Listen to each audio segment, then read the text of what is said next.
Asal-usul nama kota Madiun. Madiun adalah salah satu kota terbesar di Jawa Timur bagian barat. Kota ini telah banyak terlibat dalam berbagai catatan sejarah yang panjang. Berbagai kerajaan telah tumbuh dan berkembang di wilayah Madiun. Empu Sendok memindahkan kerajaan Mataram kuno dari wilayah Yogyakarta setelah letusan Gunung Merapi ke wilayah Wotan yang sekarang adalah Kecamatan Jiwan, Madiun. Keturunan Raja Kartajaya Kediri yang digulingkan oleh Ken Arok mendirikan kerajaan Ngurawan yang sekarang situsnya ada di Kecamatan Telopo, Kabupaten Madiun.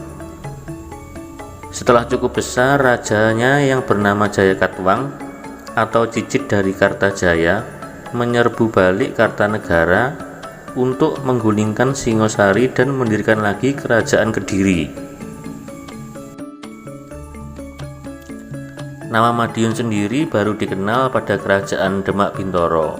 Saat itu rakyat banyak yang melarikan diri dari wilayah Majapahit. Karena kesemrawutan politik dan sosial di dalamnya mengungsi ke wilayah kerajaan Demak yang aman, makmur, sentosa.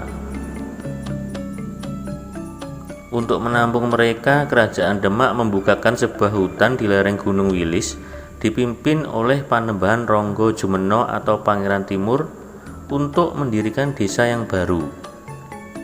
Dalam prosesnya ternyata banyak sekali hantu di dalamnya yang berayun-ayun, yang dalam bahasa Jawa disebut medi atau hantu, ayun-ayun atau berayun-ayun. Dengan sebuah senjata keris buatan Empu Umyang, Panembahan Ronggo Jumeno berhasil mengusir para hantu tersebut dan memberi nama desa tersebut sebagai Wono Asri, yang artinya hutan yang damai. Sedangkan senjata keris yang berhasil mengalahkan hantu tersebut dijuluki sebagai keris Tundung Medi Ayun. Lambat laun disebut Tundung Mediun. Tundung artinya mengusir atau pengusir. Perubahan nama Wono Asri menjadi Madiun. Sultan Trenggono adalah Sultan Demak ketiga, sekaligus juga yang terakhir. Beliau mangkat pada tahun 1546 di medan perang dalam usahanya menaklukkan daerah Pasuruan di Jawa Timur. Peristiwa tersebut membawa akibat timbulnya perang saudara antar keturunan daerah Demak untuk merebutkan tahta kerajaan.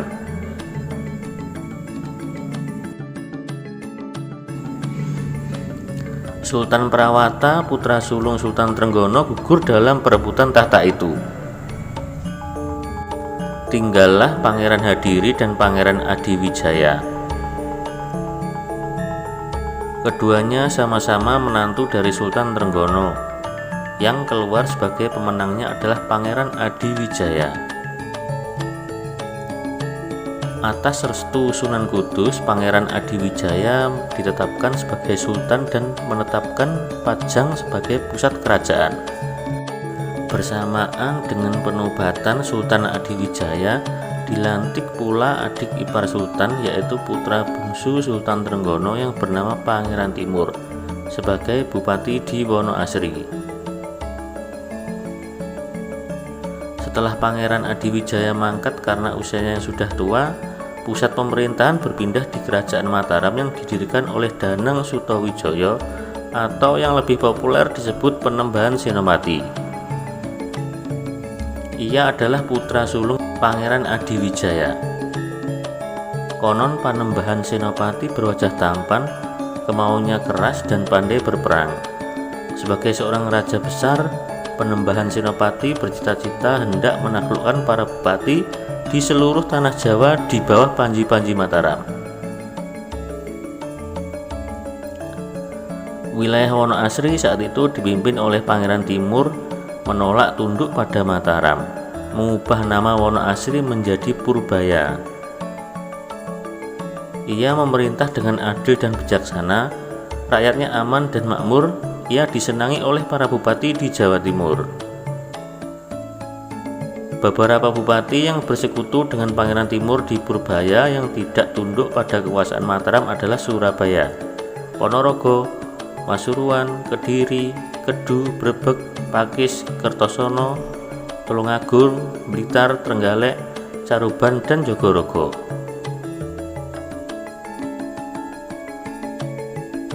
Panembahan Senopati pernah menyerang Purbaya 2 kali namun gagal. Dalam penyerangannya yang ketiga, Panembahan Senopati mengambil langkah-langkah yang menyangkut siasat dan strategi. Para prajurit dibekali dengan kemampuan dan keterampilan dalam mempergunakan senjata, yaitu keris, pedang, tombak, dan panah, dan ketangkasan menunggang kuda serta mengendalikan kuda. Dalam penyerangan yang dijalankan oleh Panembahan Senopati dibantu oleh 2 orang penasihat ahli perang, yaitu Ki Juru Mertani dan Ki Panjawi.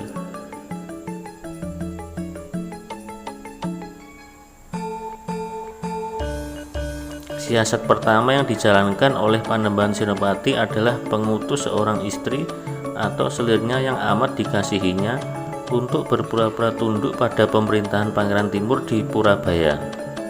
Tentulah Pangeran Timur bergirang hati diterimanya tanda tunduk dari Mataram. Melihat peristiwa itu, beberapa bupati yang menjadi sekutu Purabaya lengkap dengan prajuritnya yang telah lama bersiaga di Purabaya mulai pulang ke daerah masing-masing. Kabupaten Purabaya dinyatakan dalam keadaan aman dan tenang oleh Pangeran Timur. Dalam suasana seperti itu, prajurit Sandi Mataram segera menghadap Panembahan Senopati di Mataram. Akhirnya dengan pertimbangan yang masak, Panembahan Senopati memimpin prajurit Mataram untuk menyerang Kabupaten Purabaya dari berbagai arah. Mendapat serangan tiba-tiba dari Mataram, Raden Ayu Retno Jumilah segera mengangkat senjata memimpin para prajurit-prajurit Purabaya untuk melawan prajurit Mataram. Ia masih putri Pangeran Timur. Purabaya yang telah ditinggalkan oleh para sekutunya menghadapi serbuan Panembahan Senopati dipertahankan sepenuhnya oleh pasukan sendiri. Itu pun yang mereka lawan adalah pasukan kelas 2. Tanda mendapat perlawanan yang berarti pasukan inti Mataram segera menyerbu pusat pertahanan terakhir yang berada di kompleks istana Kabupaten Purabaya. Pasukan pertama bertugas melindungi keluarga dan istana. Mereka bertempur dengan gagah berani melawan pasukan inti Mataram.